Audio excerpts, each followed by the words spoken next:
17 октомври 1944 како актив на жени од антифашистичкиот фронт, па во Организација на жени како здружение, функционираат низ годиниве и во своите активности печатот го ставаат врз жената, незиниот статус, положба и значење во општеството. Од 1991 година наваму Организацијата на жени действува самостојно, како невладина, непартиска, непрофитна организација, а со најновите законски регулативи од 2011 година таа е здружение на граѓани, кое се грижи за местото и улогата на жената во општеството, влез на жената во политиката, децата и нивните проблеми, семејството како клетка на општеството, невработеноста кај жената и ред проблеми кои се поврзани на директен или индиректен начин со жената, па до ден денес и со помош на стари лица во домашни услови. Покрај сите активности насочени кон жената, Организацијата на жени од Битола пред 5 години пред Битолскиот совет и Комисијата за еднакви можности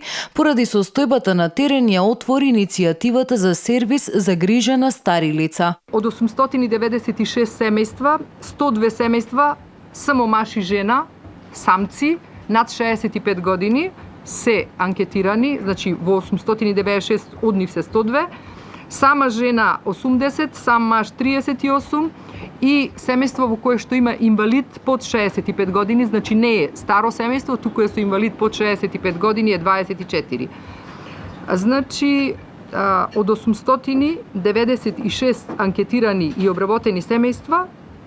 629 се условно кажано семејства каде што нема потреба од ваква помош, останатите семејства имаат потреба од човек да влегува во нивниот дом и да им врши некаква функција. Овие податоци укажуваат на потребата од човек по домовите на овие стари лица кои живеат како старечки семејства или како стари лица самци, но се поставува прашањето дали менталитетот ја потврдува потребата за сервис за грижа за стари лица или за домови за стари лица. Има потреба и од сервиси за стари лица, а има потреба и од старски домови. Она што во овие 5 години го работиме и од сознанијата кои што ги имам, моje лично мислење, аз сум инженер, мислам дека е 50-50%. Значи има доколку се понуди, имаме луѓе кои што моментално во Битола, нема да ги именуваме, кои што се добро финансиски, им стојат добро финансиски и велат дека нема што да барам дома. Веќе сум им на терет на моите деца, па убаво би било и се во старски домови. Потребата од старски домови постои, отварање на поголем број, заради тоа што и во овој тековниот сега имаме листа на чекање.